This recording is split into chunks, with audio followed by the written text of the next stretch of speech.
Ramaikan Spy Island Darwin Ambon Yahres, Pemkot Ambon gelar parade becak wisata.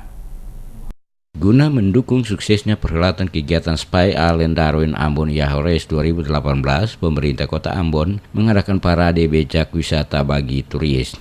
Kegiatan parade becak yang berlangsung dari depan Balai Kota Ambon mengambil rute menuju Jalan Patimura, Jalan Ahmad Yani, Jalan Diponegoro, Jalan Budi Utomo, Jalan Sar Sopakua, Sultan Bab Ula, naik ke arah AM Sangaji, Antoni Ribok, dan masuk lagi ke Balai Kota Ambon. Sekretaris Kota Ambon, Antoni Gustaf Latuheru, kepada DMS Media Group mengatakan, kegiatan parade ini merupakan yang pertama kali diadakan oleh Pemkot Ambon, di mana dalam parade tersebut, para turis didampingi kurang lebih 40 siswa SMP yang ada di Kota Ambon. Selain parade becak, berbagai kegiatan lainnya juga diadakan oleh Pemkot Ambon dalam menyambut kedatangan para peserta Spy Island Darwin Ambon Yahres, dan diharapkan kedepannya jumlah peserta yang datang ke Kota Ambon semakin banyak.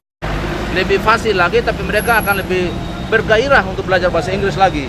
Kalau mereka sekarang bicara dengan orang Australia ini, mereka rasa ada yang kurang-kurang, mereka akan setelah kembali, mereka akan lebih memaksakan diri lagi bisa menguasai banyak perbendaharaan kata untuk bisa bicara orang asing lebih baik lagi. Spy Island Darwin Ambon Yahres 2018 adalah salah satu kegiatan rutin yang diselenggarakan setiap tahun kerjasama antara pemerintah Kota Ambon dan pemerintah Darwin, di mana para peserta lomba melakukan pelayaran dari Kota Darwin menuju Kota Ambon dengan menggunakan perahu layar dan diikuti oleh beberapa kelompok perahu layar.